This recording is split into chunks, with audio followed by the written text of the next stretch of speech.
Doctor Who is brought to you locally by the Unpainted Place, designers, builders, and retailers of natural wood furniture. The following Doctor Who on BBC Video episode looks at the first dramatic moments of Doctor Who on VHS. William Hartnell stars in the title role of an unearthly child. Released in 1990, this VHS Doctor Who story captures the vision and technology of its time.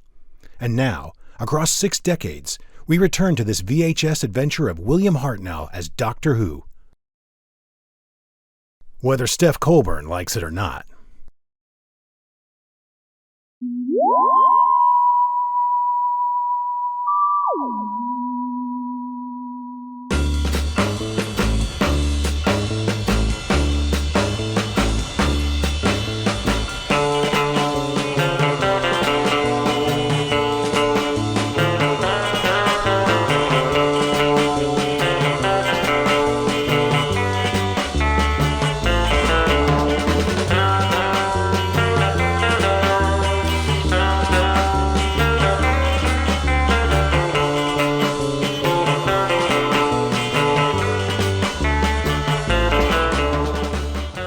It's really hard to kind of get my mind around how much of a success Doctor Who has become since even when I was a kid, when I first started watching it in 1984. I mean, after all, when I started watching it, it was a pretty big success, but it was so niche still. You know, we were being told, we read stuff in books saying that it was seen by 110 million viewers around the country, all that stuff. But, you know, when I was like in school, and I've said this many times, that there was nobody really around me that liked the show. They've heard of it. They weren't interested in it. They didn't care for it. And obviously, times have changed. As the time of this video, it's going to be debuting on Disney Plus in about a week with new episodes, with its 14th Doctor, the return of Russell T Davies, the return of David Tennant, as well as the return of Catherine Tate. It's pretty incredible. And I think, you know, what they call now the Whoniverse, I just have a feeling that we haven't seen anything yet. I think that the Whoniverse, I think Doctor Who, I think everything about it is going to erupt in ways that we haven't seen before. So for those of us who get a little frustrated with the popularity, in the sense that when we were younger, no one wanted to talk about it, you know, kind of buckle up. I think that things are going to get pretty incredible. Now, keep in mind, of course, it all had to start somewhere, didn't it? And where it started was at Lime Grove Studio D, just this little studio-bound series that had its ups and downs. There could have been canceled at any time. It was produced by a woman, a rarity at the BBC, named Verity Lambert, who was brought in by Sidney Newman, who was a bit of a rebel at the BBC, bringing in concepts that no one had ever done at the BBC before, or very rarely at the very least. And it culminates at the beginning at this story called An Unearthly Child. And we all know this. If you're watching this video, there's a very good chance you are all over knowing what the very first Doctor Who story was.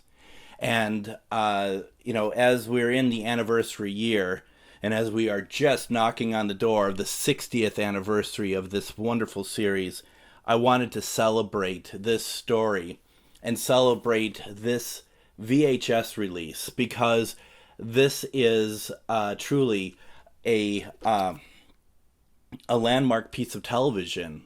And I'm going to explain why all 4 episodes are that way, and the idea of what Doctor Who has become. And I know that none of us agree on where the series has gone to, or even for that matter, perhaps new viewers who don't care about where it's come from. But I think one of the things that no one can dispute is that Doctor Who began on November 23rd, 1963, and we're about to celebrate the 60th anniversary. As they say, the rest is history.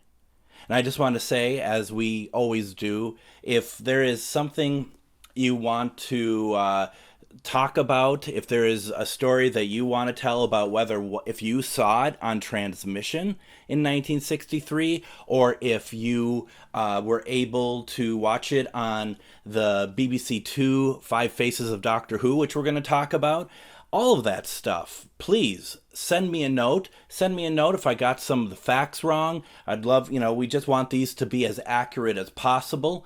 But one thing is for sure, more than anything, I want to celebrate this story. And I'm going to say up front, I know that at the time of making this video, there's some stuff going on with the estate of the person who wrote the story. We don't cover that here at all. All we're trying to do is celebrate this wonderful story, which was the start of something obviously very special. And I just want to also mention to you all, think about where this started, and think about all your friends, and how many of them have you met through watching Doctor Who.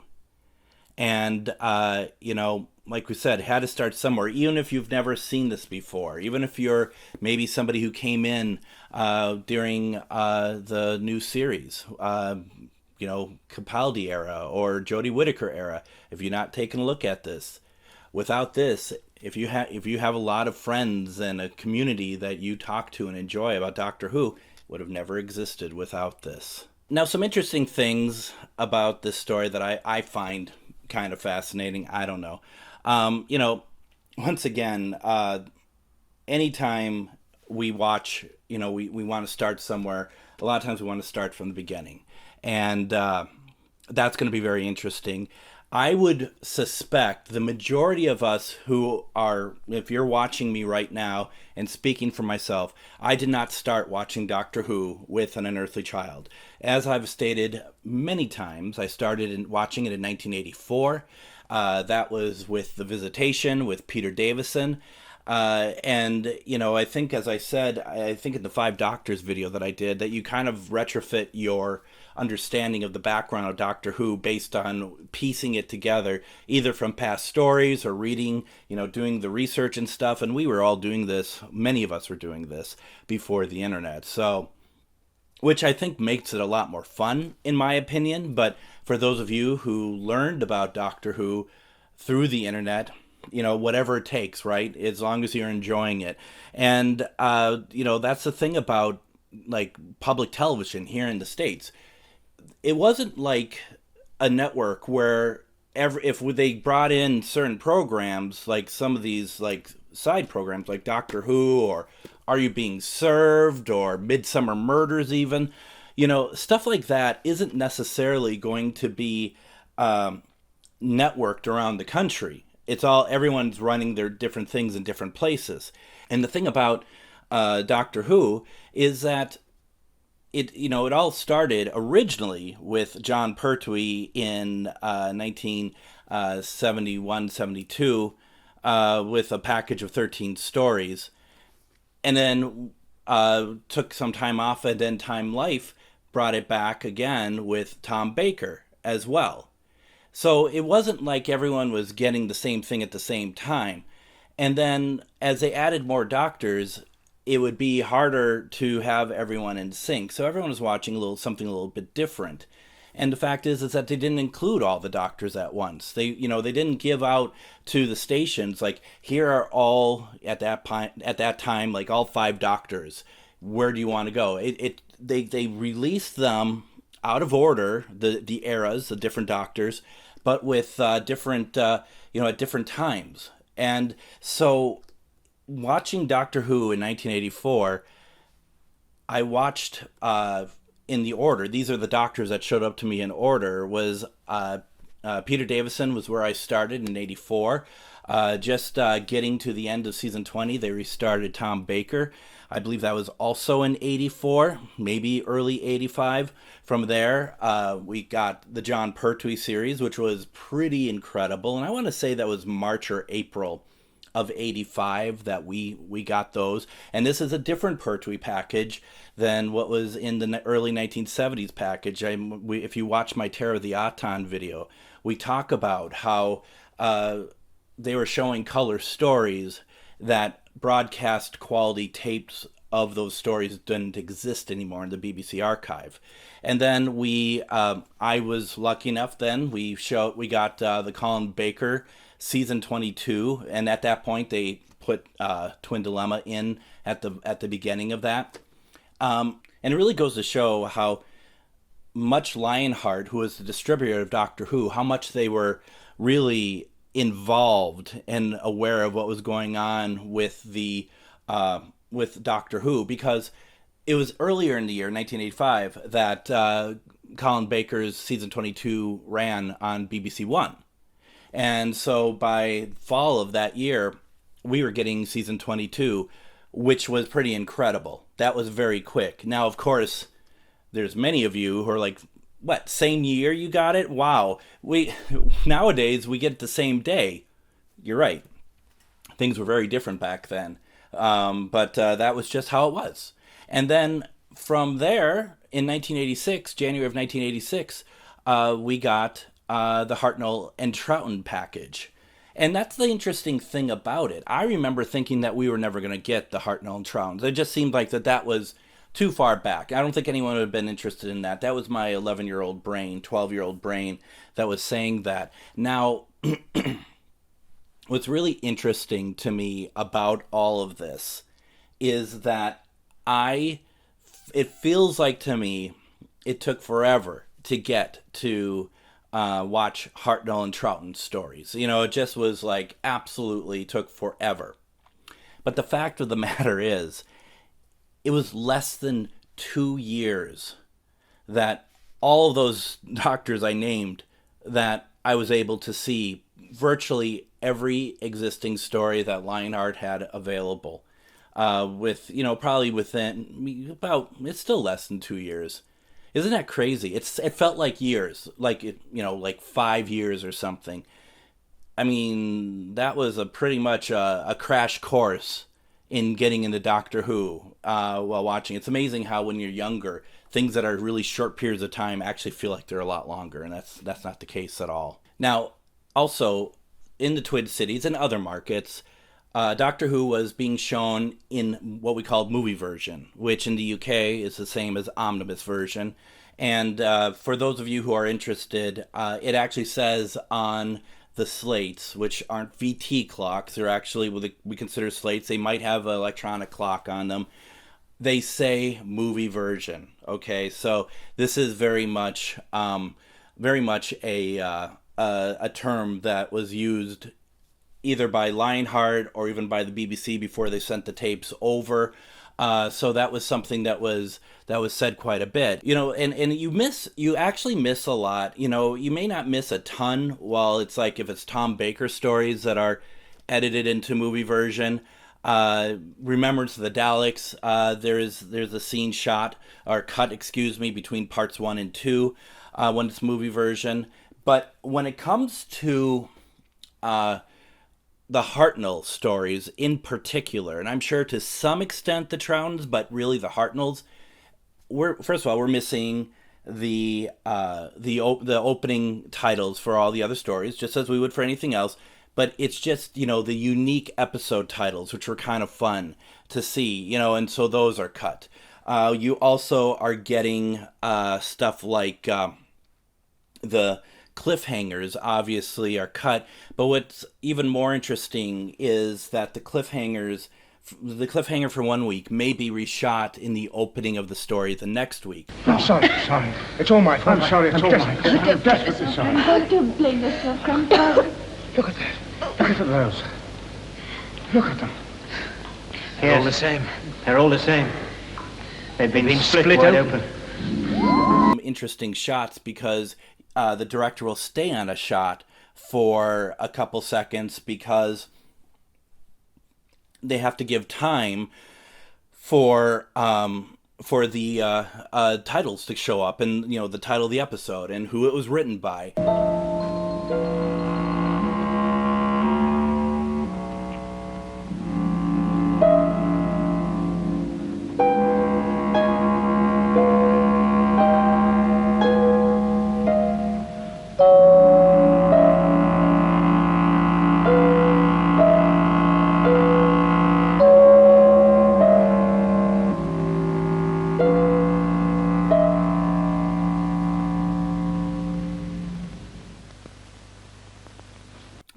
interesting, unique things are cut.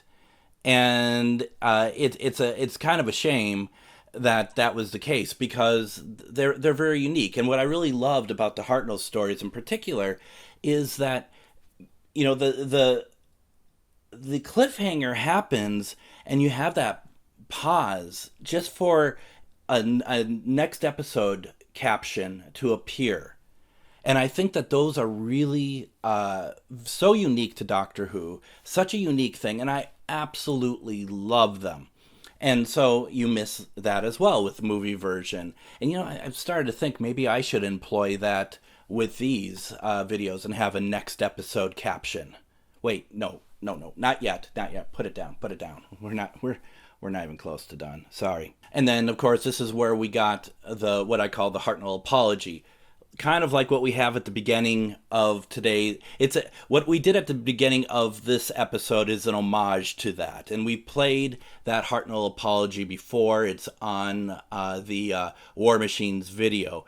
And thanks to my friend Doug Peterson, who graciously voiced over that for me. It's just one of those things that is a beautiful piece of nostalgia for at least us Doctor Who fans in Twin Cities who are watching it in the 80s. At the time, I never looked at it as something that just is like trying to basically say, this is still Doctor Who, it's a little bit more primitive. I mean, that's kind of what I took out of it. But when we got to the Troughton stories, and I thought, ooh, are they going to do something for the Troughtons? You know, have different visuals, or how are they going to approach it?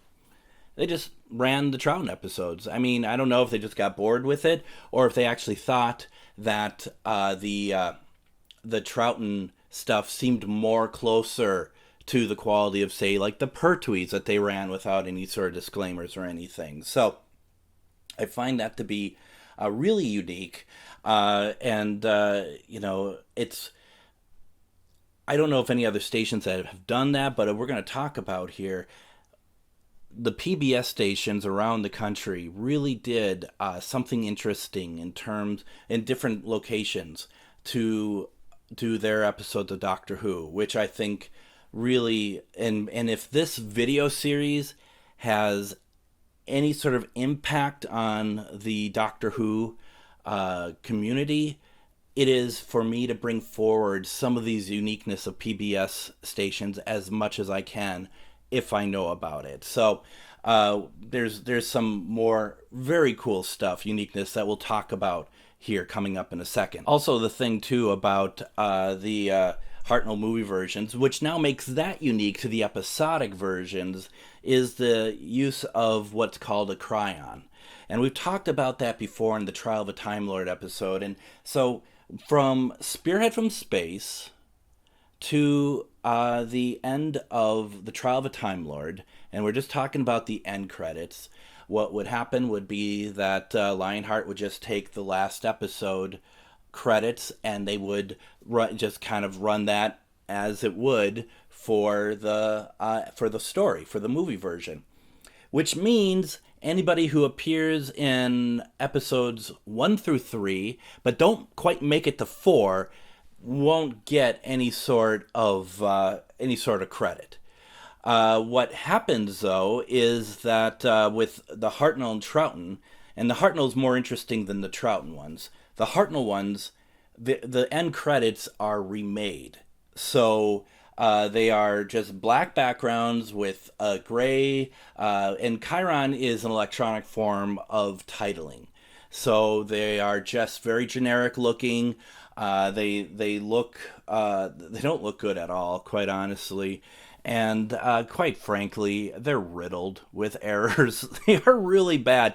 Once again, you know, the War Machines in particular, poor Jackie Lane, she does not fare well. You know, I think that she's been kind of overlooked in general in Doctor Who history, but she really doesn't fare well in the War Machines, because not only is her name as a character, Dodo, is listed as Doo-Doo, she is also listed, instead of Jackie Lane, as Jackie Love. So, you know, it's they don't really double check those when they go out, and it's just like, let's get these out as quickly as possible. It doesn't matter, and that's where you end up with some very interesting mistakes. And also, they also on occasion will replace the opening title as well to suit the story title. So something like An Unearthly Child, which is the story title that is given to the story by Lionheart, has decided this is what we're calling it because that appears on screen in the original episode. It stays, whereas in the censor rights, that is not the case. So they replace it with the because that's Strangers in Space, right? That's taken out completely, and it's replaced with this ugly chyron that says the censor rights. So it's very interesting, and we'll talk about naming conventions here in a second. And so the naming conventions actually is something that's very, kind of controversial amongst us Doctor Who fans, isn't it? Because the naming convention of the stories that the BBC video, for lack of a better term of who it is, now BBC Studios, I suppose, their naming conventions, in particular the first three stories, do not match the naming conventions of the first three stories when it comes to a research platform. And I can't speak for people like Andrew Pixley. I'm not sure what he's calling. I could look it up. I think he falls in line with the paperwork opposed to what BBC Studios are calling them. But I know like David J. Howe and Stephen and Mark, they all have their way of presenting it. And I think that they like to call it, based on the paperwork, 100,000 BC, which would be An Unearthly Child. The Daleks, I don't even remember anymore if they call it the Dead Planet, if they call it the Mutants. A lot of people just call it the first Dalek serial. And then, of course, Edge of Destruction is called Inside the Spaceship. So it's really it's interesting how people have the different titles for it. I myself, even though I see it listed as the other three names from a research standpoint, I personally prefer what is on the title of the media that I own. So, and at one point when the beginning box set on DVD came out, I believe Steve Roberts had mentioned on the defunct Restoration Team forum, I believe that he had mentioned that the BBC video point of view on those three stories is calling them An Unearthly Child, the Daleks, as well as the Edge of Destruction. So, your mileage may vary. I find it very interesting, but that certainly seems to be the case when you come and talk about the stories on coming over here being syndicated. But it's also interesting that I remember that TV Guide looks at the Daleks, the second serial. They call it the Daleks, but they leave the Dead Planet on as the title of the story when it comes to the movie version. So there isn't any, there's a lot of different ways of looking at it, but for my, so you see the title of my video, it's An Unearthly Child. It's not called 100,000 BC. Everyone has something different. And for a while, it was kind of like, it annoyed me. I could care less anymore, as long as we all love it. I mean, there's so much other stuff that people fight about. This is nothing anymore. And then, of course, one of the biggest things that, I'm talking all about Doctor Who being, just taking over the U.S. in terms of all of these PBS stations are running all these wonderful stories. And it's something that I think was lost on pretty much all of us American fans at the time, was that there's nothing in the UK. At the time that these were first available in the US, the package for the Hartnell Troutons came over here in 1985. In the UK, there was nothing that was around for people to watch Hartnell and Trout episodes off air. For example, UK Gold hadn't started yet. The few repeats that BBC Two had done were in the 90s. So there wasn't a whole lot going on. But back in 1981, there was a huge moment for UK Doctor Who fans, and that they're very nostalgic over. And it's really kind of fun to see people's memories about how that either jump-started their fandom, how some have kind of walked away from fandom by that point, and then it kind of re-triggered them to be part of fandom and to pay more attention to Doctor Who, or how they recorded it. And I'm talking about the 5 Faces of Doctor Who that aired on BBC Two in 1980. Well, it'd be 1981, right? Yeah. And that was to kind of help bridge the gap between seasons 18 and 19, between the end of the Tom Baker and beginning of Peter Davison era. And so what you get out of that, of course, is an Unearthly Child. You get the Crotons. You get the Carnival of Monsters. You get Logopolis. And then as a bonus, you get the 3 Doctors. And this was huge because, and we'll get to this in a second, but these hadn't been really repeated before. You get some, and I guess really why it's important too is that you do get repeats of Doctor Who episodes after the season is over in the UK at the time, but they would be there'd be in season. It'd be a couple story or so in season that they would replay, and this was the first time that you got something that was not only outside season, but outside Doctor as well. And the idea to be able to see an Unearthly Child, to many, would have been absolutely, the thing that they would wish for the most. I think so many of them, because that is the first story. And, by the time you get to 18 years of Doctor Who, there'd probably be many, and we just talked about it, there'd be many people who would want to see what does the first Doctor Who story look like.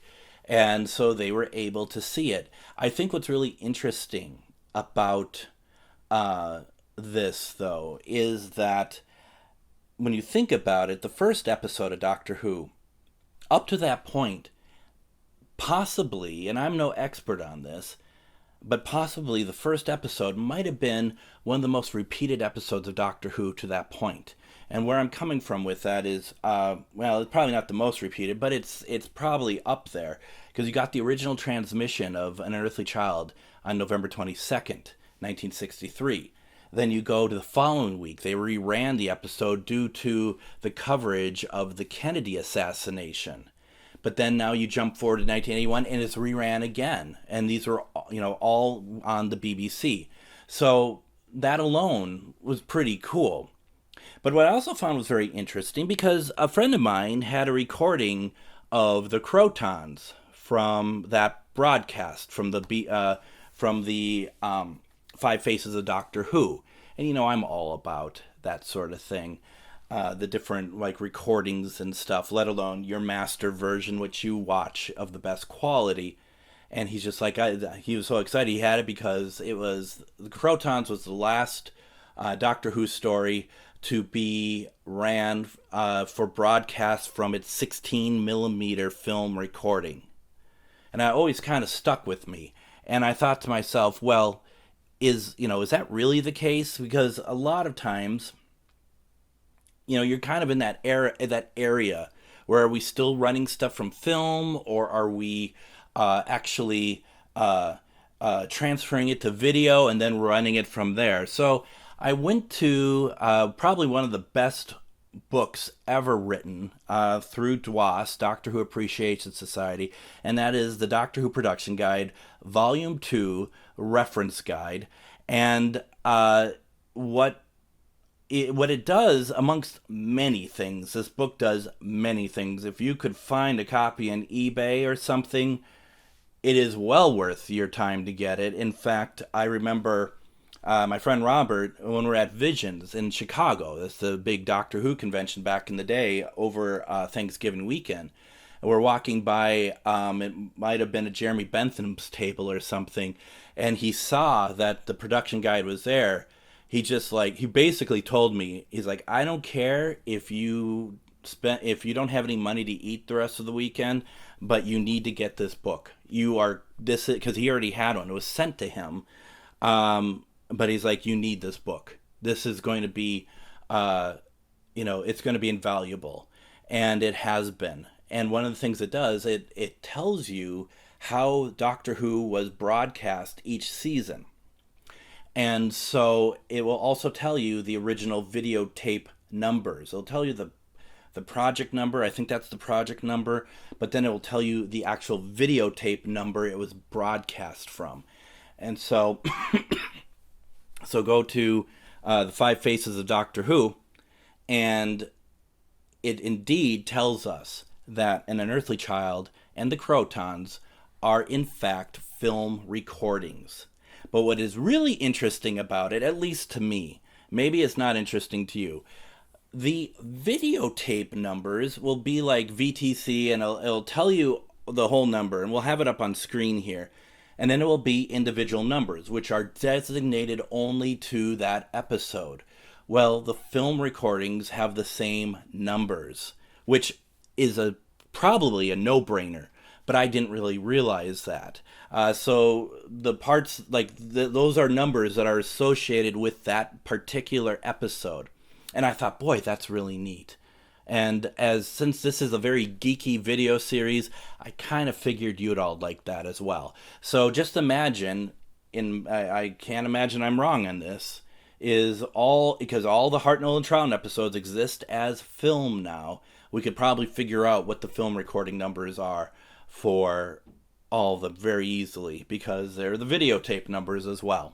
Going back to December of 1985, we are watching the Colin Baker, first season, Colin Baker, season 22.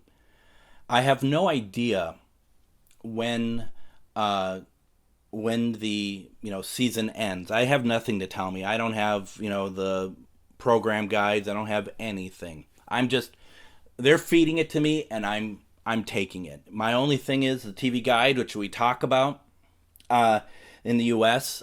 So that is really it. And so we get into January, and we get to Revelation of the Daleks. Once again, this is movie version. It tells me that this is happening, and I watch it, and I'm enjoying it. I'm a big fan of season 22, so I'm enjoying everything. And so I get the TV guide, and I look for the next week to see what's up, and my heart literally jumps. It skips here a second because it says An Unearthly Child.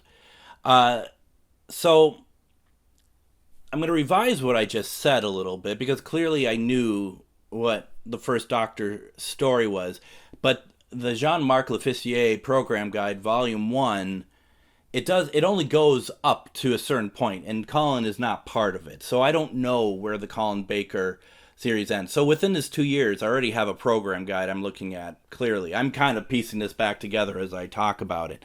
So I obviously know where Doctor Who starts. And it starts with An Unearthly Child. Seeing that's where I'm suddenly very excited. I'm super excited because, like I said, I didn't think we'd ever see these. And I can imagine all the stories that I can't wait to see that I did see in the program guide, and knowing where the Cybermen start and everything. Don't worry, I'm not going down that rabbit hole again. Once again, see my video on the war machines to really understand how upsetting all that was for me. Anyway, but the kids, my friends and schoolmates, they had to have hated me. Because like I talked about in the 5 Doctors video, they, whenever friends would come over, I'd expect that they would want to watch, I'd try to get them to become fans of the show. Nobody would talk to me about Doctor Who at school. I'm sure I was very overbearing about it. And that just doesn't go very well, right? So, I mean, goodness. When I saw Unearthly Child's going to run, once again, movie version, I was telling everybody. I remember being in the lunch line at school and for a hot lunch at my Catholic school I went to, and I'm telling everybody who can listen, like, all right, this is where it starts. I keep talking about this show. This is the first story, first episode, whatever use of terms I had for that. You gotta watch this. This is really good. Not that I've ever seen it before, but I'm like, this is really good. And you're gonna enjoy this. And once again, I am fairly convinced once they watch this is going to change them. This is going to be like, I get it now. I'm going to watch Doctor Who now. Thank you, Greg, for introducing us to this absolutely wonderful series. Because for some reason, I thought that the first story was really, it's really going to set things up. It really doesn't, does it? Which is the beautiful part about it. It doesn't set up anything. I mean, you kind of get a start, but you don't know where the Doctor and Susan really come from. You enter their lives in a form of an adventure, or at least a break in the adventure, because they're kind of sitting in the 20th century with Susan just going to school. My friends, a couple of them actually did try to watch that night, which was kind. And it was a Friday night that it aired. In January in 1986. And that Monday, I got some people giving me some very honest feedback about Unearthly Child. And they were talking about how it was not very good and how it was boring and that they didn't understand. And they hated the fact it was in black and white and all that stuff. And once again, my desire to get these people to be massive Doctor Who fans seemed to have, failed on me. And but at the same time, I couldn't disagree with it. I sat and I watched Unearthly Child, and I thought, boy, this is pretty slow moving. And as a 12-year-old or whatever, it's kind of not too surprising that I'm going to have that point of view. I think the other 3 episodes get really a bad rap. I think they're actually very good now that I watch them. And I think when I still see people who say that after the first episode, the other 3 episodes are, some have said, garbage, not very good, whatever, I respectfully think you're wrong. And there are some really, really great performances, considering what they had to work with and trying to bring, cavemen and, the like to life. That's not an easy thing. And, the performances of Za and Kel and her, it's not easy. And Old Mother, and I think it comes across very well. But the thing is, I don't think movie version is a great way to represent the Hartnell years. All the other stories I've watched from Pertwee on, that wasn't an issue. Even the Troutons, I didn't think that was a deal. But the Hartnells really benefit from being episodic, let alone all the stuff that I had mentioned about it earlier, about the difference between movie version and episodic. But it really shows up, in my opinion, that it has to be episodic. And one person had shown me exactly why that's the case. And that's none other than Handyman Negri. So Handyman Negri, for those who don't know, is a character from the PBS series Mr. Rogers' Neighborhood. And Mr. Rogers' Neighborhood, I'm not 100% sure what the worldwide reach of that series is, that children's series, but it was, had run for roughly 700 years. I think the first couple episodes are actually cave drawings and not recorded at all. It's been on for a very, very long time, and it was really ultimately down to Mr. Rogers himself, Fred Rogers, that was able to get Congress to take PBS more seriously. What he has done for PBS has been just incredible. And he had passed away many years ago now. But the show still lives on in terms of reruns and stuff. And Handyman Negri was a character on the program. Mr. Rogers' Neighborhood was produced and shot and made in Pittsburgh, Pennsylvania. And we're going to explain why this is important in a second. But remember, KTCA only showed movie versions at that point. And the more I got into Doctor Who fandom, the more I realized that I wanted to get a videotape collection of Doctor Who. Now, keep in mind, the pre-records were very much in its infancy at that time. Everything at that point, if we're 1986, everything is movie version, edited. Title sequences don't look quite right. I mean, it's not what I want. They were being released over in the U.S. as well, under Playhouse Video at the time, but it's truly not what I wanted. And PBS or KTCA wasn't running it the way I wanted to see it. I was starting to get into the tape trading area, where I started to get poor quality copies of things. And that really kind of started when I joined the group, the Whoniversity. And because it was an interest of mine, I asked if I could be a part of the group, work on the staff, be like officially a part of it.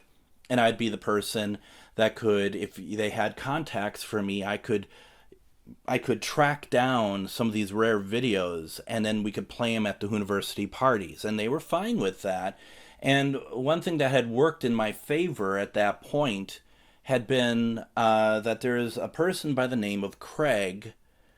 In the Twin Cities, he was considered one of the people, like one of the big people who had a lot of the rare recordings, the stuff that we weren't seeing anywhere else, or getting new Doctor Who well before anybody else was. And the thing to remember about that, he probably wasn't the only one. There's 3 that I can think of, and amongst them there's probably others, but they weren't as vocal as, say, Craig was, or really that people knew about. Craig ran some of the video rooms at some of the conventions when I started getting into fandom. So he was obviously somebody I was very interested in getting to know.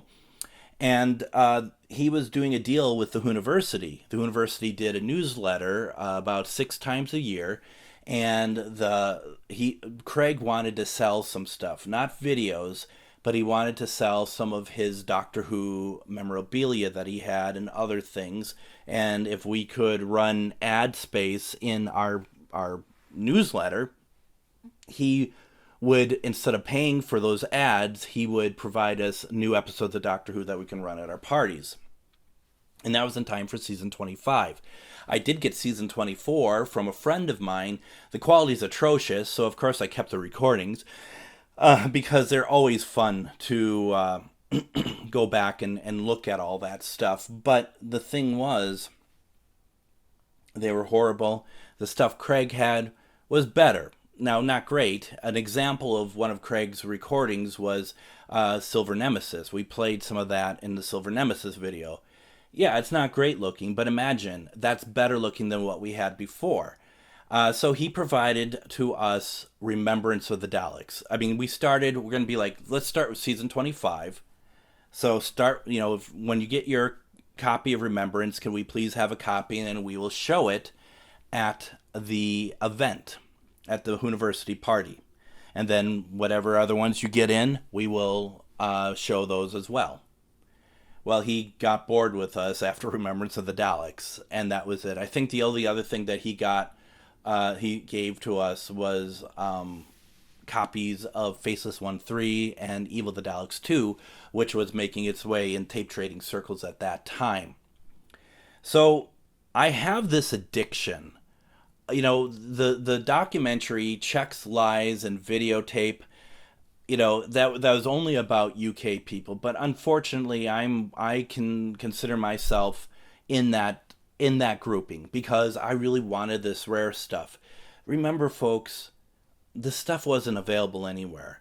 You know, when it was announced that the Daleks were going to be colorized and it was going to be shown on BBC Four, it wasn't a priority for me to find a way to get a copy, because I knew eventually it was going to make its way out on some kind of format. And sure enough, days later after the announcement, a Blu-ray set had been announced.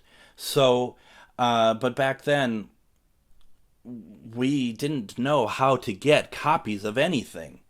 And so, if you are really interested in seeing all of Doctor Who like I was, and really wanted to see it in the best quality copy you could, then sometimes you make decisions such as buying tapes. And so I would buy, the rest of season 25. We paid, it wasn't a ton of money, maybe $10-12 a tape or something, but I wasn't working. I don't even know where I got the money from. And then there was also something else, and that was the archive episodes, what we called them in the 80s. They're actually orphan episodes. I don't know why we call them archive, because all Doctor Who comes from an archive, but that's what they were called in our community. The archive episodes, orphan episodes, when they made their way in the Twin Cities, they were all what we called camera copies, where you have an NTSC camera pointed at a PAL screen, and you get that flicker effect, let alone the fact that they were dubbed down, 300 times. Craig had a lot of this stuff, in fact, I think all of it, from converted, meaning that you take the PAL tape and you convert it to NTSC. And that was pretty cool. And I didn't want camera copies. I wanted converted copies. So there's stuff that he had that I knew of no other place. I had no other contacts at that point. So, just kind of ended up paying him for some of these videos. And I don't want, I feel bad because some of the stuff was not a great way to pay for them money-wise, where I got the money from. And I'll share that with the eventual Invasion video. But I had made that decision that I wanted all of Doctor Who in episodic. And it's funny because I had made the decision, because I also had a beta machine as well. I'm going to continue recording Doctor Who off the air on Channel 2 in beta. Movie version will be beta. Episodic will be VHS. And so I said to Craig one day, do you know anybody or how I can get a hold of episodic copies of Doctor Who? Because I don't want movie version. I want to see them episodically. I want to see the parts 1, 2, 3, whatever. And he's just like, I think I know someone who has them. And his name is Mike. He lives up in Brainerd. And I think he has them. And I think he'll only charge you about $12 a tape. And I'm like, ugh, I don't know. That's a lot of money for, a whole collection. Yet at the time, I'm thinking this is probably the only way I can get them episodically ever.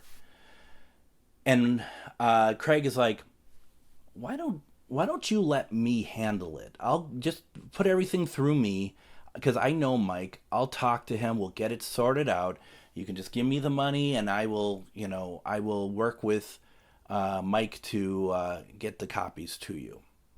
I'm like, well, I'll think about it. It seems all right. So there's 3 people here involved. Craig, Mike, and another person named Pete. And this person, Pete, after I joined the university, I started to get to know a few more people. Pete was also very big into tape trading and stuff, and between all of them, they were doing it. And Pete actually came over one day, and I explained to him my desire for episodic and Craig's solution. And Pete just looks at me, and he says, because he's friends with Mike, and he's just like, that doesn't sound like Mike. And I'm like, in what way? He goes, Mike doesn't charge for anything. If he's able to do it, he will. I'm like, oh, are you kidding me? Like, is this Craig? Is he kind of trying to pull one over on me? And he is just like, well, all I'm going to say is that doesn't sound like Mike. He said, why don't you do this? Why don't we do this? I will get in touch with Mike. I will see if he would be open to trading with you or doing anything with you. And then if he's okay with it, I'll give you his number and you can call him. And a day later or so, Pete gave me Mike's number, and I called Brainerd, Minnesota, which is about 2.5 hours away from where I am. Now keep in mind, once again, these videos are kind of time capsules, okay? If you haven't figured that out already, we can't pick up our phone and just call Brainerd back then. We can, but it's not like, oh, you're paying for a monthly video, you're paying monthly for a phone charge, so, it covers long distance. Back in 1988, 89, I think it was 89, you have to pay for long distance coverage, and it costs a certain amount of money every minute. Whether it's 10 cents a minute or whatever else, it's money. And I'm 12 years old, or 13, whatever I am at that point. The story keeps moving on. I keep getting older. I don't even know how old I am now. And so I have to ask my parents for permission to call. And I call up Mike, who is still a very good friend of mine, and he is immediately friendly. Mike, that's just Mike's demeanor. He's a very friendly person, and we have a fantastic conversation. And my mouth is watering with all of the cool stuff that he says he has, and he is absolutely not going to charge me for anything. And but the whole time I'm kind of keeping track of the time. I wanted to talk to him for hours, but let alone the fact that he had his own life, which doesn't matter to me. But the fact that he has his own life, and the fact that I have this long distance meter running that my parents are going to be like, what are you doing? That makes things a lot different. It wasn't until years later, when I was working at corporate, that I would call my friends on their phones, on the corporate office phones, and spend hours talking to them. You got to be smart about this stuff. And so there was a convention in July of 1989 called PolarisCon, and at that point I had already sent Mike some tapes for some stuff, like a converted version of The 10th Planet, a decent version of the original Ian Levine Shada, which we'll be doing a video on hopefully soon. That's going to be an undertaking. And then maybe some other stuff. And so when we get to there, he gives me those tapes, but the poor guy, he doesn't know what he's getting himself into. Like I said, I want all these episodically. So what I do is I go to Target as a 14-year-old, and I said to my mom, can I get a 10-pack of Scotch tapes, because I'm starting this new collection of Doctor Who. I don't know how she kept saying yes to these silly requests, but she said yes. And I would get the 10-pack of VHS tapes. I remember still the smell of which is to me a great smell of unwrapping these VHS tapes, for these Scotch tapes. And then, because this is how I have to exist, my handwriting's bad, I said this before, I typed all of my labels because they had to look really good. You got to understand, they had to look good because of the fact that I was never going to need to get another copies of these again. That this was it, right? I never needed to worry about it again. And the idea of typing out the VHS labels came from a guy named David Yeager. And those who are watching, who know me, they recognize that name. But he had given me 2 tapes, and they were of the Tomorrow People, recorded from Nickelodeon. And the labels were typed.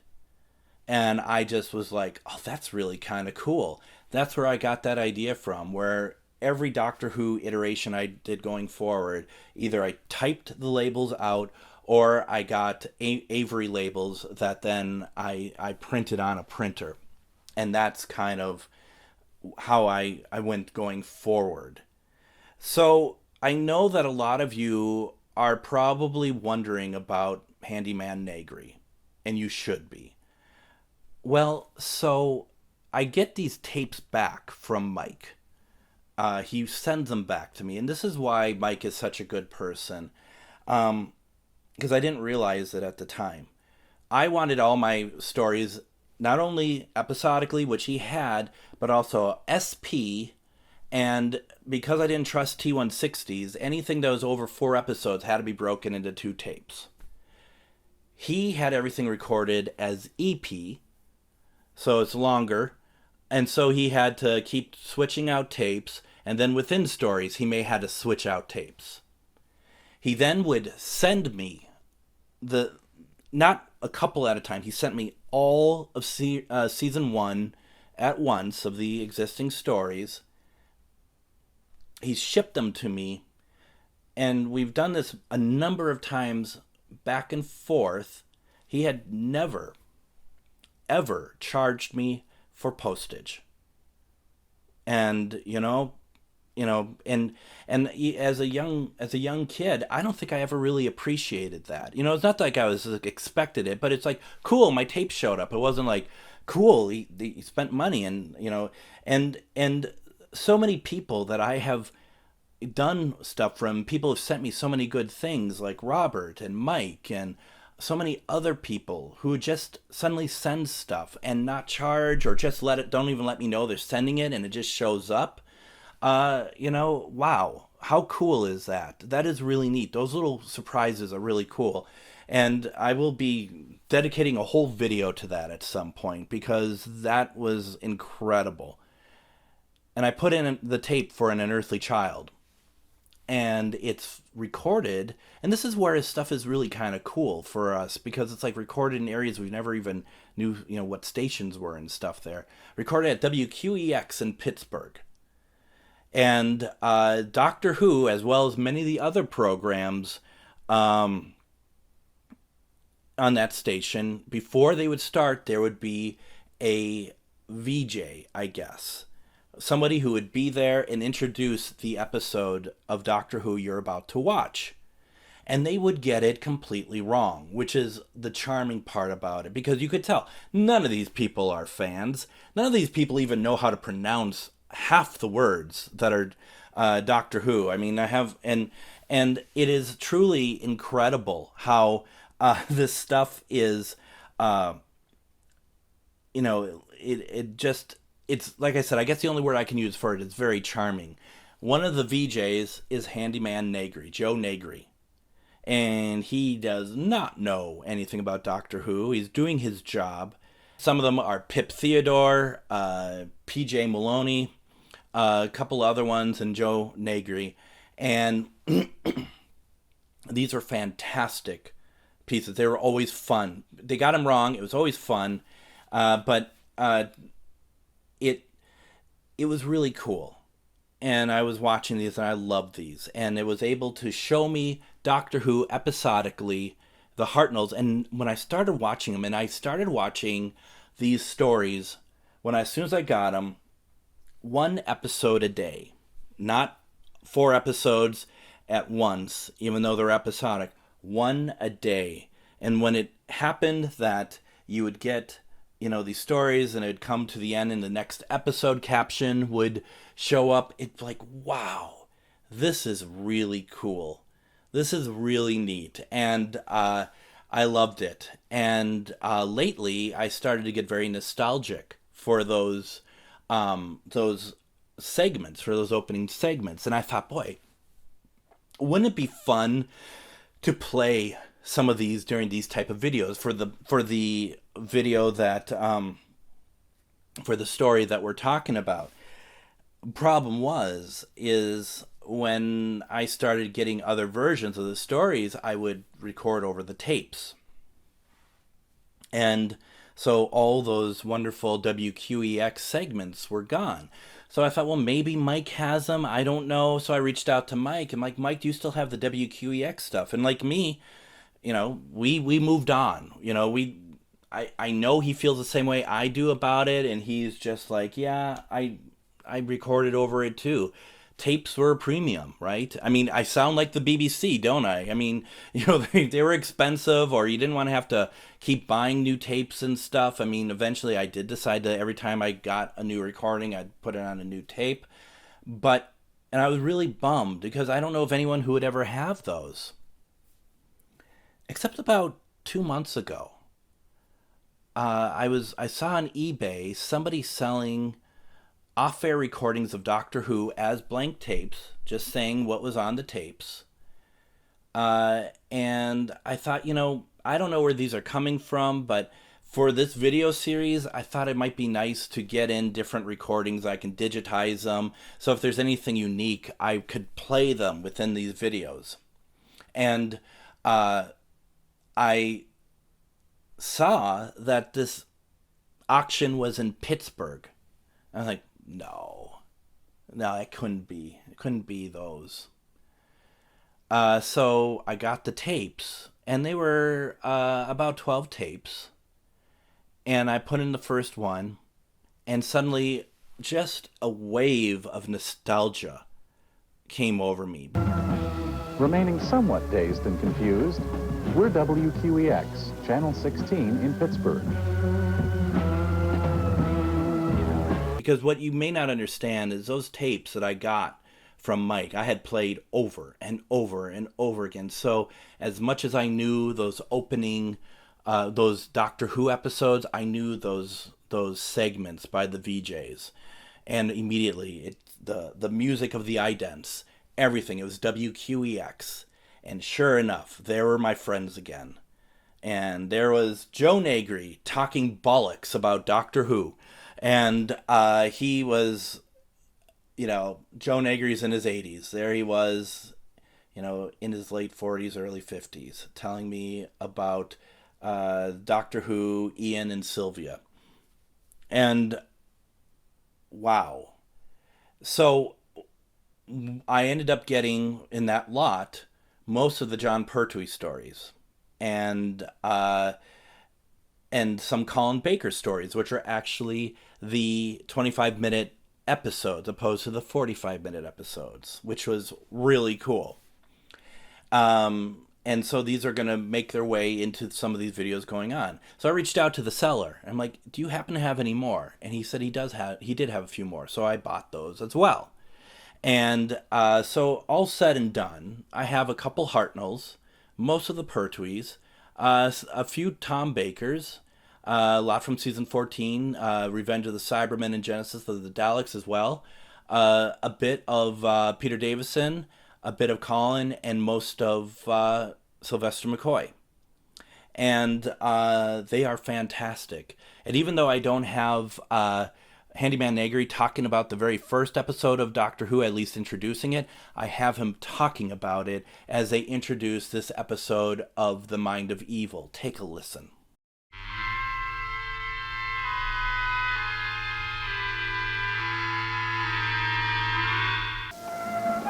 Manufacturing quality programs well into the night.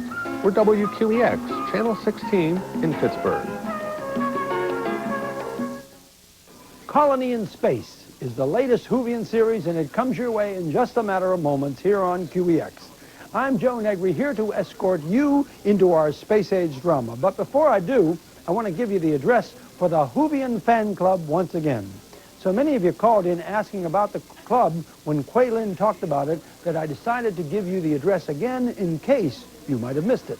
So here it is. Grab yourself a piece of paper and a pencil.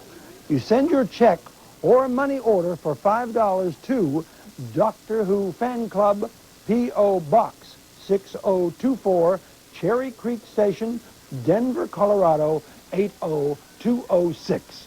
You'll get a subscription to the Whovian Times, plus other neat stuff to keep you up to date with the Doctor and his crew. Okay, we're off now to the year 2471 and the colony in space.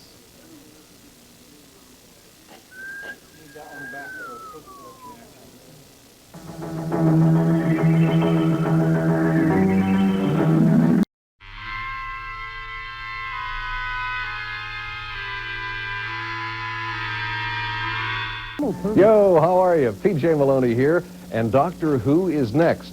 I think he's next Our hero was in an awful fix last night. I don't know if he's going to make it. More about that later. You probably already know about our late night Doctor Who. That's on at 11:30. Well, tonight, the very first William Hartnell episode, Chapter 1 of Unearthly Child, 11:30 tonight. EastEnders on at 7:30. Prime time starts at 8. Who knows what hijinks the coach Mike Riley and his handler Dr. Lawrence Gerson have up their sleeves tonight. It's Friday night prime time, Pets and Vets. That means Pet Talk live at 8. Is Riley live too? Okay, Riley's live too at 8. Your telephone calls are welcome. The Cats and Dogs show's on at 8:30, and we continue our 1x1 series at 9. All right, let's get that Doctor Who tape ready, huh? I quote the doctor from last night. This is all very tiresome. I think I'm going to put that on a plaque over my desk. Anyway, the doctor was being strapped in a chair, and when we left him last night, he was matching his will to live against the terrible evil of the Keller machine. Pretty scary stuff, if you ask me. In fact, I think this is it. This is the big one, the end of our hero. Well, I might be wrong about this. He could escape. Let's get the tape rolling. I can't stand the suspense. Let's watch Doctor Who.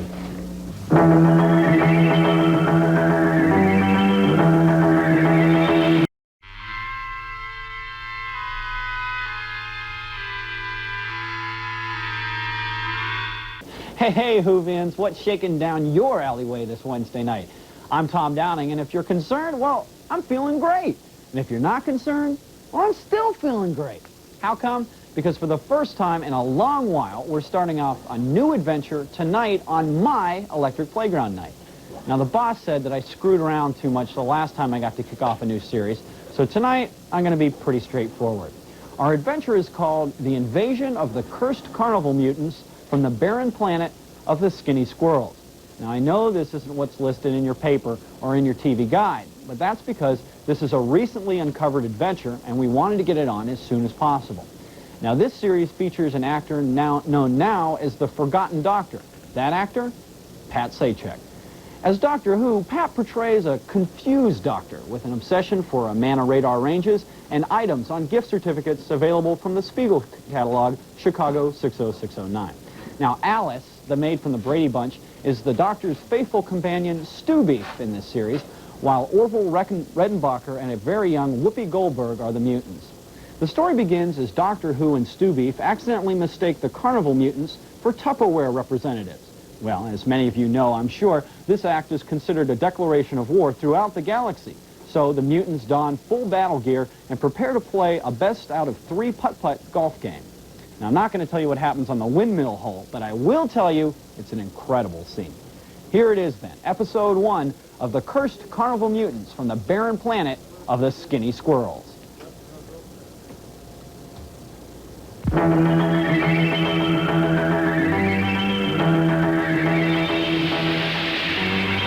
How can you not just love that?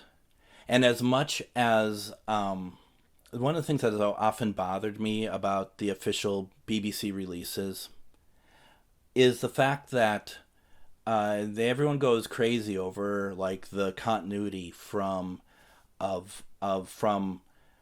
Australia and stuff, but stuff that doesn't make it onto these, such as the Howard Da Silva intros, or finding, different unique pieces from the PBS stations, which there's a lot of us who could point them in the right direction. I'm sure rights have something to do with that, I understand, but the U.S. experience of Doctor Who seems to be missed always, and I think that's a shame, because there is a story there, and it's a vast story, and books like Red, White, and Who, they are fantastic for filling that in. A lot of myself and a lot of my contemporaries have put a lot of information in there, helped out any way that we could.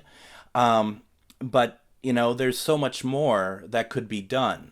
And it's a good step with the Season 20 Blu-ray set that Once Upon a Time Lord, the documentary, PBS documentary, is included there. We've had Eric Luskin on talking about his documentaries, such as The Making of Doctor Who.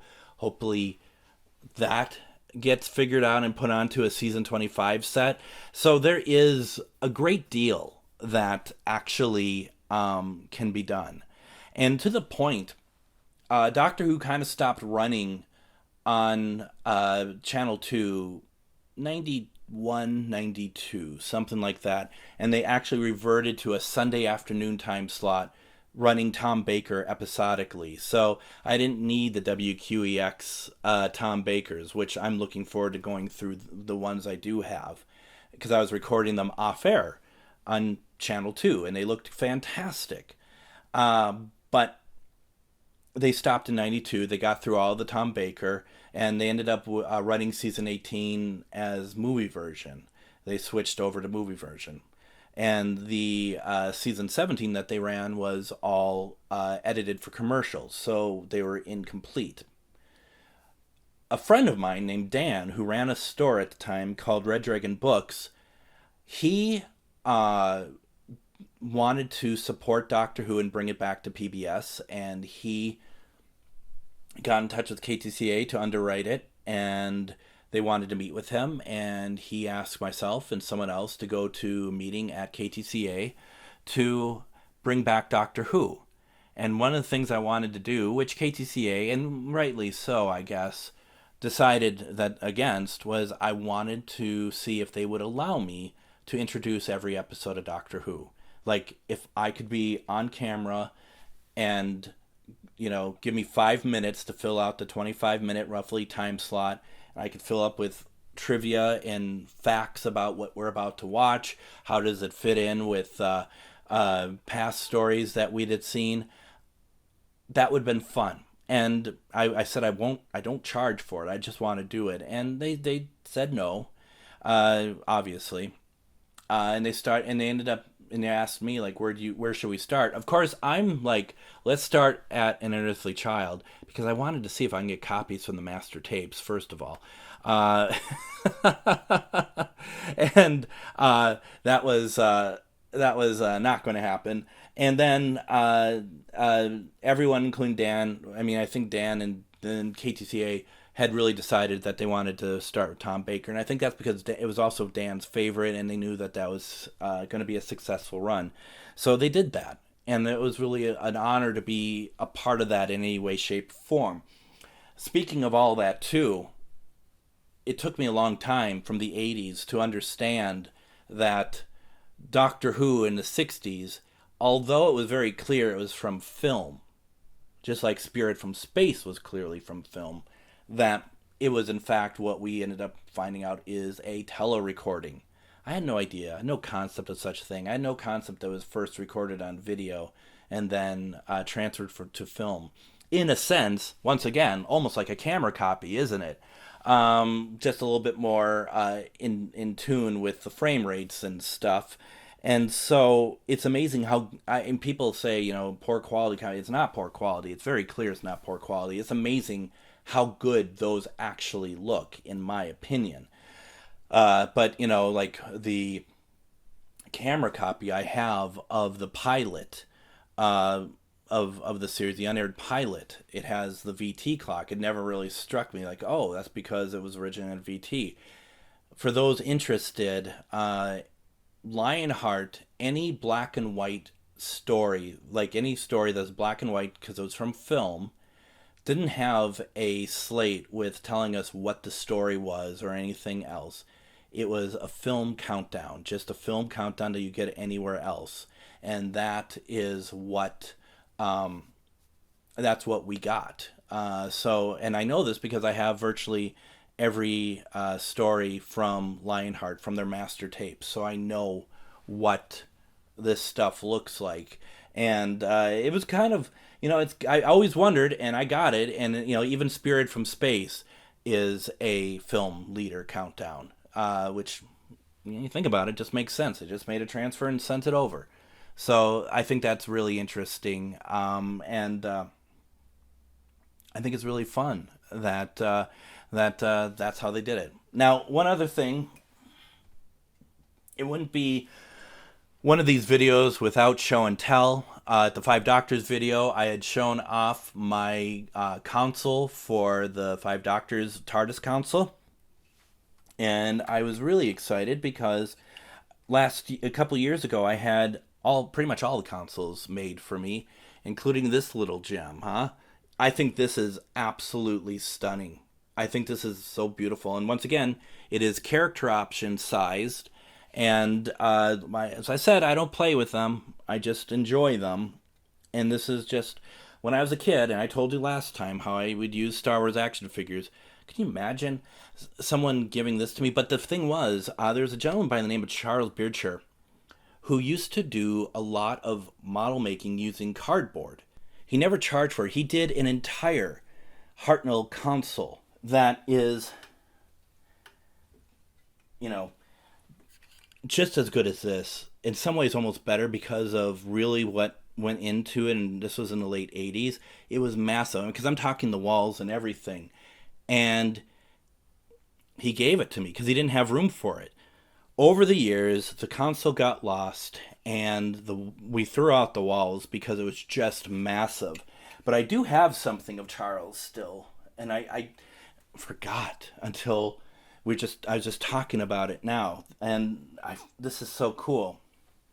He made this, and it is damaged, and that's because of me. He made this, and I got this in the 80s, and it looked perfect back then. I think it looks pretty darn good now still. But this, having this, it's so beautiful. It was so beautiful. So stunning. I don't know if he does any of this anymore, but he was a talented person doing it. Hopefully he still does. But I don't know if he even used any sort of schematics or anything, any sort of plans. He just made them, and he was brilliant at it. So there's something really cool about that as well. So those are my toys.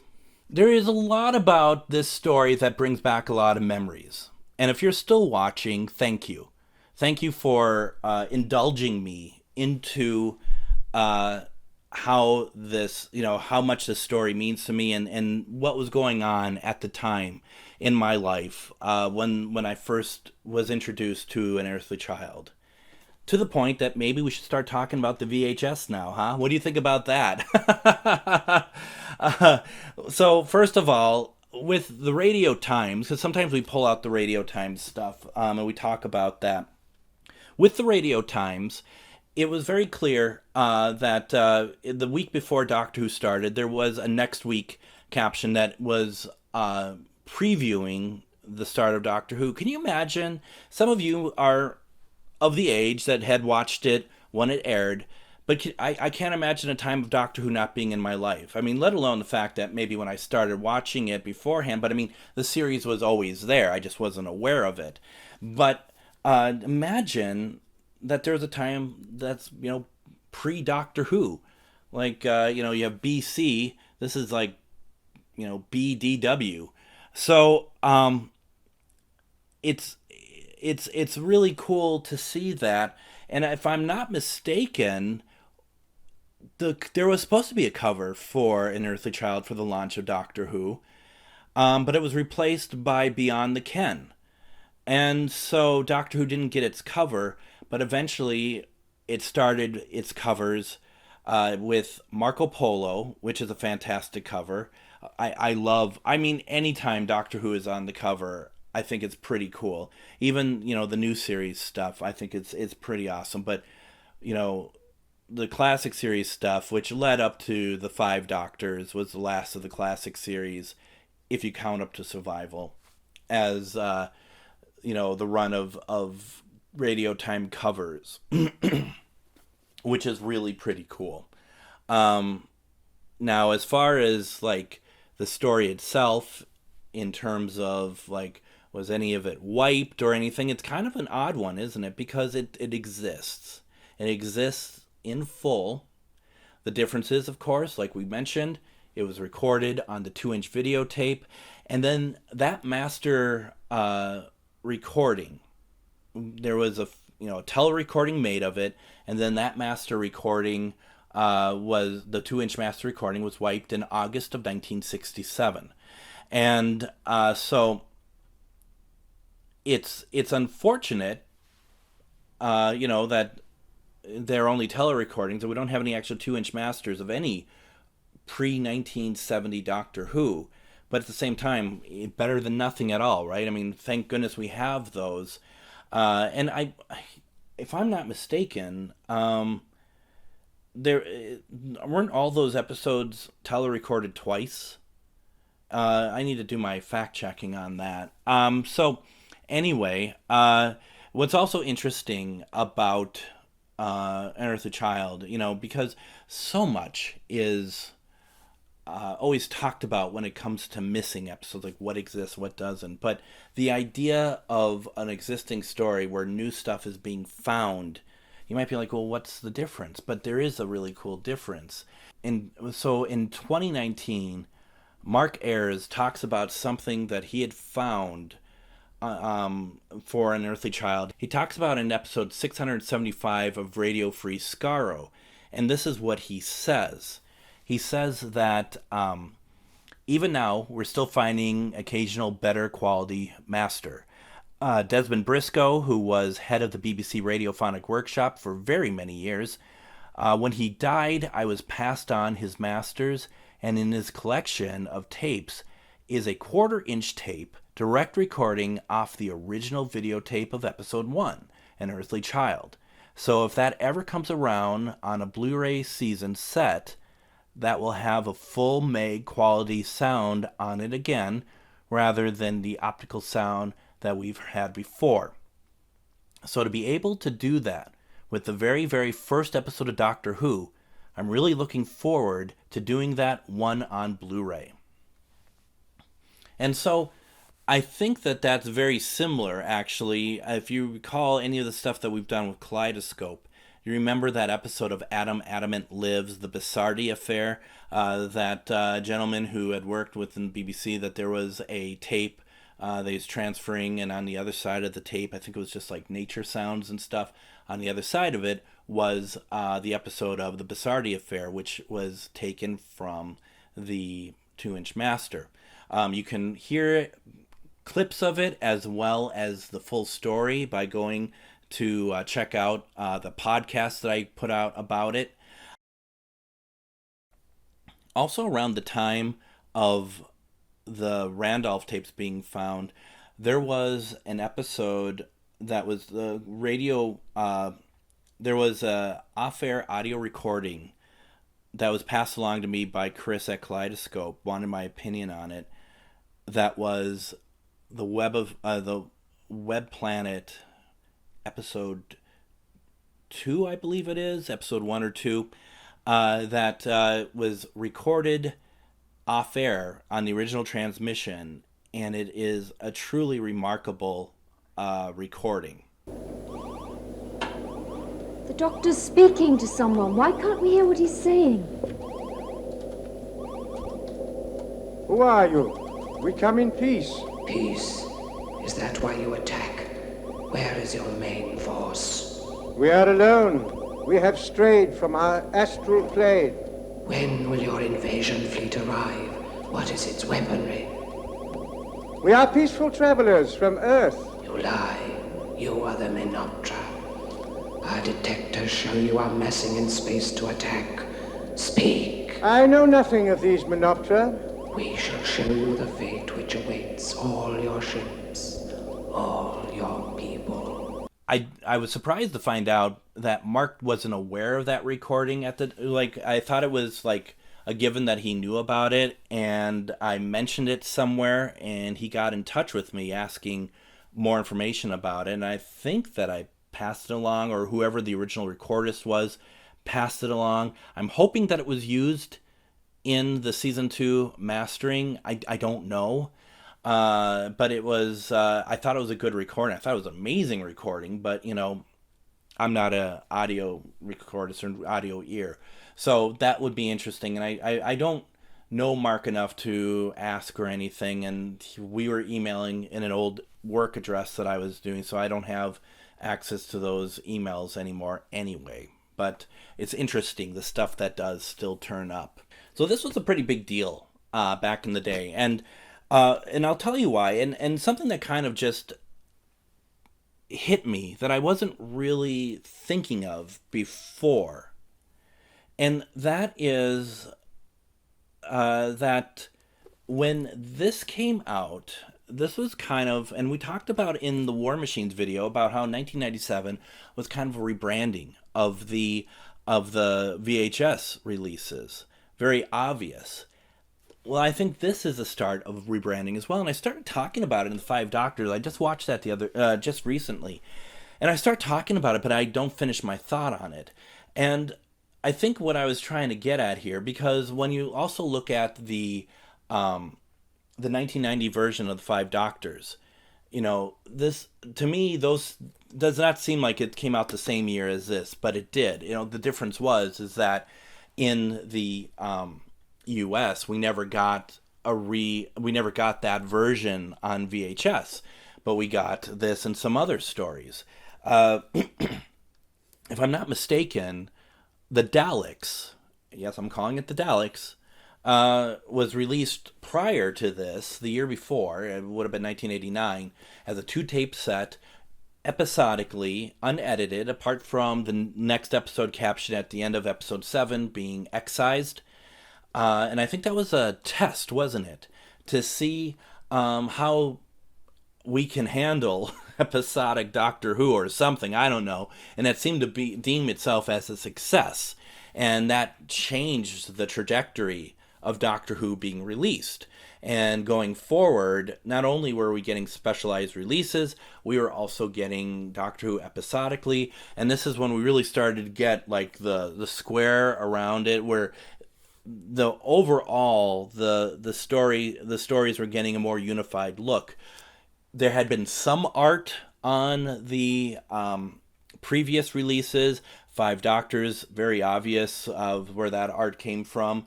But now we've moved from photographic covers to the illustrations, and like the Daleks, the 2 volumes of the Daleks, they were photo montage covers with a little bit of art in there as well. But it was a shift, wasn't it? This was a shift to how these videos were going to be released going forward, and that this is kind of like, if you will, the start of the modern era of Doctor Who being released on VHS with stories like this in 1990. And so looking back at everything that was going on as far as promotions for this, we can go and look at DWM, for example, DWM 157. In that, merchandise news is when DWM first announced the release of the videos with no dates given, but Unearthly Child was on there. Then we move on to a DWM 158, and John Freeman writes about the video range as it currently stands, listing out Unearthly Child. There's also a giveaway in the issue to give away Unearthly Child with a very simple question that is being asked. And DWM 160, Gary Russell writes a review of Unearthly Child in Off the Shelf. So that's what DWM is looking at in 1990. Meanwhile, DWB, because DWB is still around, I just love the DWB stuff. For some reason, it's just such a like underground videos, underground magazine about Doctor Who. DWB 73 announces a lineup of a bunch of the black and white releases, including Unearthly Child. It's also interesting that they kind of talk about these videos filling the gap in production for Doctor Who for 1990. I mean, everyone was holding out hope that somehow Doctor Who is going to return, like within a year or so. And that wasn't the case, obviously. But it is kind of nice that these videos were being released so that because once again, a lot of these things had not been seen by British fans in years. So in a little bit of a sense, they're kind of new Doctor Who series for a lot of people if they haven't seen them a long time or ever. Moving on to DWB 74, it's just the tiniest of blurbs about the VHS release and talking about the war games as well. I mean, these are huge releases. I mean, I don't think a lot of people, when we're getting these stories, these are becoming, even though they're big stories, I don't think that like war games is one of the first things that people think that's going to be coming out.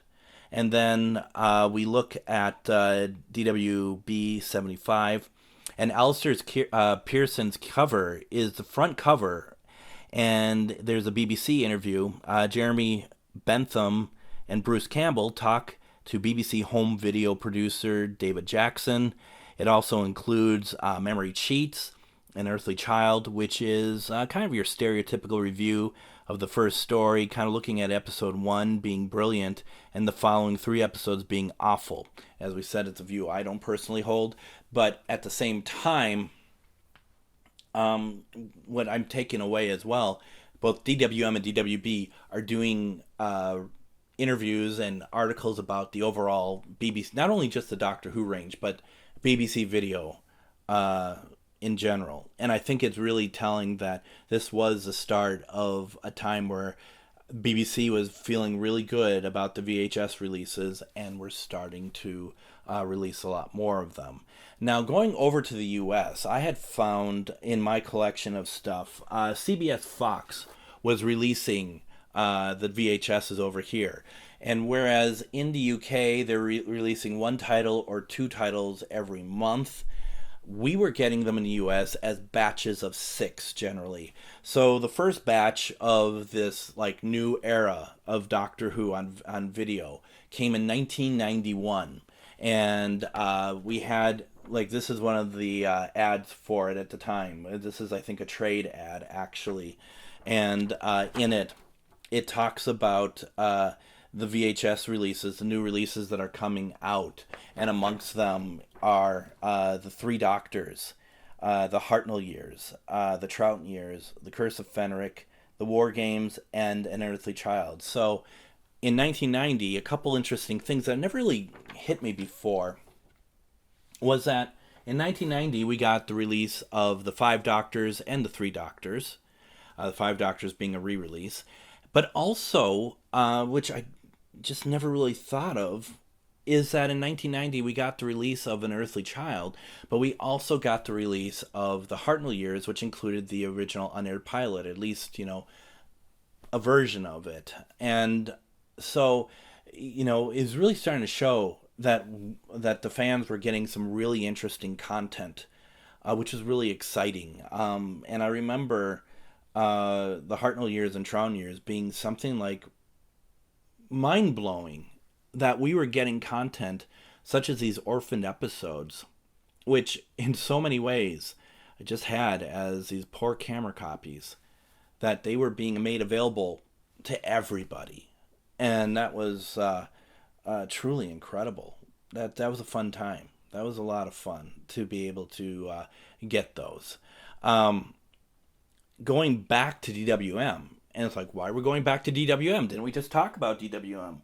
We did, but in 2000, it was decided that there was going to be a VHS box set called In the Beginning, or the Beginning box set, however you want to look at it. And it was going to be a re-release of An Unearthly Child, the Daleks, and then for the first time, the release of The Edge of Destruction. And it was, what made it different was, by this point, the unofficial Doctor Who restoration team kind of had control of all the VHS releases. So everything that went out had some sort of quality control / restoration done on them. So An Unearthly Child, or all those stories, was going to get a restoration of sorts. And, you know, this is the video for that right here from 2000, and it was announced. And so DWM number 292 had said the first time, it's going to be the first time we hear about the release of An Unearthly Child in VHS, but it didn't have anything that said that it was going to be restored. We move over to DWM 295, and Vanessa Bishop reviews the BBC release of the new release of the story. Yet once again, there's no mention of it anywhere that the story was restored, which is kind of a big selling point. And then, of course, in DWM number 296, there's a giveaway of the VHS and an ad and for Galaxy 4 that includes the VHS of the story, the cover of the VHS in their ad. Now, that's the odd thing about it is, and we'll talk about it here in a second, more about the beginning box set and kind of why it was kind of done differently. But it's really interesting.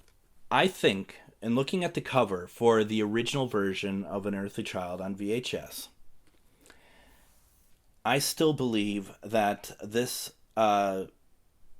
painting by Alistair Pearson might be one of the best covers of anything for Doctor Who. I mean, this is truly art. This is truly a concept, very conceptual.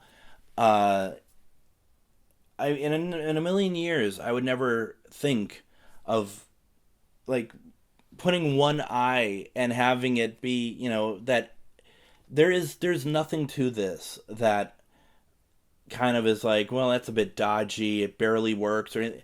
This is perfection, my friends. This art of the Doctor and his granddaughter is truly perfection. And the sad thing about when new versions come out, that really good covers get forgotten or else they're replaced. And I understand how that works. I understand why that works, but I don't like it, and it makes me sad. So this is stunningly beautiful, and I will always believe so. And so many times back in the day, I don't do it hardly anymore, but back when I lived in a place called Roseville and I had all my VHSs and shelves like not quite like this, every once in a while I just go one by one looking at the covers because they're just so wonderful. And looking at this just really brings back so many memories about that. The back cover is extraordinarily dull. There's absolutely no other pictures of the story on the back cover at all, which I find very interesting, but it looks like they had a lot to say back here. And then, of course, it says, which I always love the term original unedited black and white recordings. The word recording is one of my favorite words. I love everything about recording in general, so that is really cool.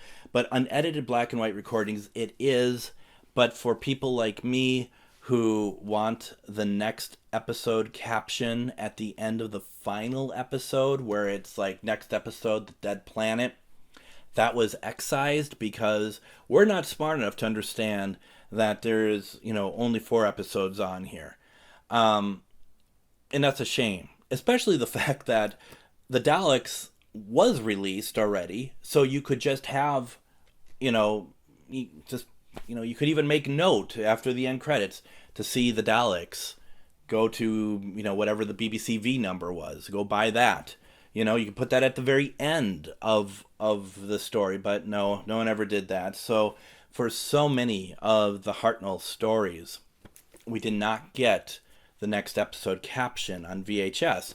And it led to us getting tapes from around the world, us tape traders, getting tapes, just a compilation of those last episodes, next episode captions.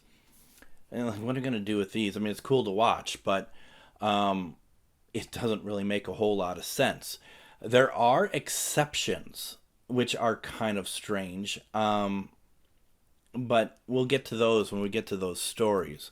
But this is truly a wonderful, this is very nostalgic. The quality of the episodes themselves, they're great. They're off the shelf. Correct me if I'm wrong, I don't think new transfers were made of these. If they were, fantastic, but I think these are just there's versions already on videotape somewhere, whether or not they were the ones that were sent eventually over to the US for syndication or whatnot. The inside of the cover, we've seen these before, and this was very much kind of like a look at all the stuff that had already been released prior to kind of the change in policy of how BBC Video were releasing these. It's always interesting that 5 Doctors was not on here, but maybe that's because a new version was being made available as well. So this was a beautiful, beautiful release, and I remember getting this as the NTSC pre-record and loving it. Just so happy to have it. What great memories. And then we move on to this one. This one from 2000. This is a very interesting release, a good release. Anyway, this is a really nice release of Unearthly Child. The cover here is by Black Sheep. I have dogged Black Sheep on a lot of covers. I think this one is good. The only thing that I find very interesting about this cover is that it's, Unearthly Child, and the Unearthly Child is not on this cover. So that's bizarre. But I always thought that this cover actually worked better if we're doing a cover for Edge of Destruction. And this was not this I think it would have been better used, but the cover for Edge of Destruction, even though it has the Doctor and Susan on it, I think that fits better for An Unearthly Child. It's just not a very dynamic cover. But this was a Black Sheep one, and the back cover is kind of the usual sort of Black Sheep, but it works fine. We don't have the god-awful swirls, the galaxy swirls, so we're already better off. I mean, I'm not going to talk about the wrong TARDIS. I'm not going to talk about the Space Museum Hartnell. I understand source material isn't always easy to find. But once again, this is meant to be a part of a box called the Beginning box set. And this was going to have 3 stories into it: An Unearthly Child, the Daleks, and the Edge of Destruction. And it was going to be a set, kind of like the way that BBC Video did the E-Space trilogy, which is, I have to say, anytime BBC Video did a box set of VHSs, whether it's Doctor Who, Only Fools and Horses, Blackadder, I always thought that they were really nice. The boxes that were made for them were really cool. E-Space trilogy was a great box. The Space Museum Crusade, or the Crusade Space Museum box, was really cool. So, I mean, I always thought they did a great job. I think what ended up happening, though, that fans had been very vocal about, like, why do we, to get Edge of Destruction, why do we have to rebuy An Unearthly Child and the Daleks? Someone like myself, who loves restoration and wants to see these uncut, not a big deal. Not everyone thinks that way. Not everyone could afford that. They might be able to afford once a month a Doctor Who video, but to do a box set that takes up the cost. So it's, I wish that they would have done it, but they still released them individually. Once again, we talk about the cover. Inside, this is where things were a little bit different. First of all, we have also this wonderful... I try to keep these whenever I can. That anything goes along with the story. This little brochure about the stuff that's available on BBC Video and other places, and amongst them we have, which was really cool, the Cybermen box set that was released in November of 2009, which included 10th Planet and Attack of the Cybermen. And then before that, in September, was An Unearthly Child. So what I really loved about that, there wasn't an October release. So one month you had An Unearthly Child, the next month you had 10th Planet. And once again, the tin for the Cybermen release was pretty awesome. So these are really cool. I always thought that these were very cool pieces for the video. And also on here, they talk about this format that we started to allude to in the 5 Doctors video, DVDs. So we had that as well. So this was very much in the early stage of DVDs. The Five Doctors had been released, and we talked about that. But this was also like the first of the regular stories being released with the cover template and stuff. So this was promoting Robots of Death as well as Spirit from Space. And it was an exciting time. You got your tape. Imagine that, right? And then you have your cover. And this is one of those covers back when we got to the point that, of course, you have your the other stuff that you could buy that's Doctor Who merchandise related. What's really interesting about this, it was around 1999, I think, when they changed the logo from the Chrome logo to what the BBC called the Blue Mirror logo, that then started running everywhere. So this was, early on within that, and because I think the first VHS release to have the Blue Mirror logo was actually The Curse of Fatal Death was the first. So this is where, things start to change. What we also get in these releases, we showed in other releases, are the production notes in the background of the stories. Not a ton to actually make it to 2 pages, but whatever. But what I love about this, and this is something I'd love to be found. I love everything to be found, but I can't believe that this isn't somewhere, that's lurking on some audio tape somewhere, is a radio trailer for Unearthly Child. And you have William Hartnell voicing it, saying, "My name is William Hartnell, and as Doctor Who, I make my debut on Saturday, 23rd November at 5:15. Could you imagine? What a historical recording. So, maybe someday might show. Might be one of those things that maybe they're keeping from us. They found and they're keeping from us for the season 1 set. Who knows? I don't know, but it's very cool. It's, this was an exciting release. I was so happy that they ended up doing this for all 3 of the stories, the first stories, and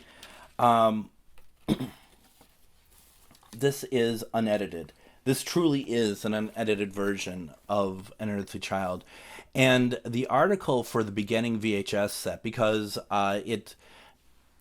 the way that Steve put out the article, it was still considered to be a box set at that point. And it says that the remastering for the story was very straightforward, but they did go back to the negatives, which, more and more for the black and white, they were able to go back to the negatives. That's something that they had to build up a reputation with the BBC archive to be able to do. And like we said, I was pretty sure that the 1990 release just went back to whatever video copies were available. So, man, it's time. Look at what they were able to achieve in 10 years. It was very exciting. And so with that, An Unearthly Child was released in September of 2000. It follows up with the Daleks, released in February of 2001. The Daleks remastered.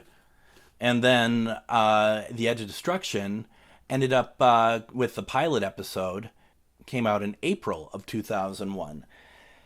Now, as far as it worked for the U.S., the remastered versions of An Unearthly Child and the Daleks did not make it over here. Only thing that was released over here was the Edge of Destruction along with the pilot episode. So nothing else made its way over here from that. So that was a bit of a bummer. As far as the beginning box set is concerned, they were able to eventually release one, not in VHS, but we were able to do it with DVD. And once again, it seemed like it was years between the releases. It was years, but not as long as that I felt like. It was 5 years or so. When these VHSs were released, there was no series on the air. This was catering to us fans that were kind of keeping the candle lit, so to speak. By the time this was released in 2006, Doctor Who was a worldwide phenomenon. and Russell was in his stride, and David Tennant was taking on the role of the Doctor. So the world had changed, and this was kind of meant to be a great way for people who are getting into the series, if they were interested, to go back and see how the story happened. And these are beautiful recordings, as well as great documentaries on them as well. So it's been really quite the ride, hasn't it, for us who have been doing this, taking note of the home video revolution of Doctor Who since the 80s. I think that we want to share and show some of the comparisons over time of how the story looks. And I think I have 4 I'd like to share with you today. I'd like to share the off-air PBS KTCA recording I had that goes back to its original run in 1986, January of 1986. Then I have the original BBC PAL VHS of the story that came out in 1990. Then we have the 2000 remastered VHS that came out. And then, of course, the DVD from 2006. And you can see how far we've come. It's very interesting, and I love looking at these comparisons. Susan and I are cut off from our own planet, without friends or protection. But one day, we shall get back. Yes, one day. One day. It's true. Every word of it's true. You don't know what you've done coming here. Grandfather, let them go now, please. Look, if they don't understand, they can't hurt us at all. I understand these people better than you. Their minds reject things they don't understand. No. He can't keep us here. So that is really us going back in time, isn't it? What a great memory. I know that I talked a lot. There's a lot to kind of just get out there. And for those who are still sticking with me, thank you very much. That's why I've also chaptered it. So if you don't want to hear my recollections of everything, you're more than welcome not to. But that being said, for those of you who like what I do and would like to support what I do financially, I do have a Patreon that I'd like to invite you to check out. The tiers are very affordable, starting very low, for just a couple bucks a month. It really helps me. It also validates my work. I get a lot of support from a lot of you, and if I can get 1 or 2 or so every time I put out a new video, it would really be helpful. It would really, really make me happy. That being said, if you love what I do but don't feel the need to support financially, I understand that as well. I certainly don't begrudge anyone who either can't afford it or just don't feel like that they need to put money into it. I totally get that as well. But here are my lovely friends who have very kindly been supporting me.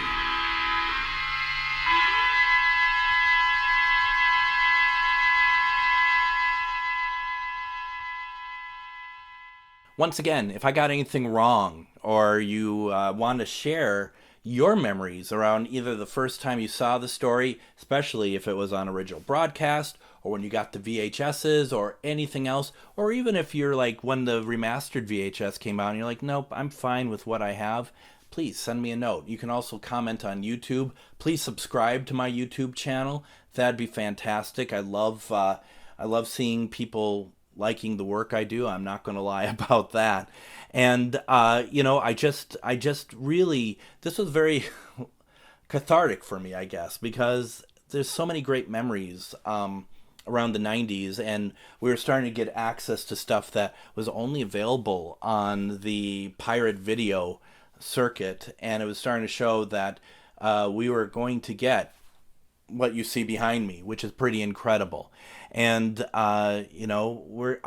this anniversary year, I'm going to keep putting out videos, and I mean that by November 2023 to November 2024. I consider that the anniversary year, to be honest. We're going to look at more of the specialized videos that mark the anniversaries.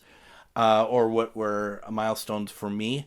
And, in true Hartnell fashion, I think the only way to do this is, although we're not going to end on the cliffhanger, we'll just end on the next episode caption.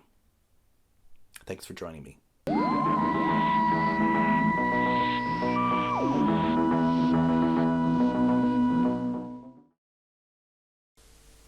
And there are more space adventures on these BBC videos with William Hartnell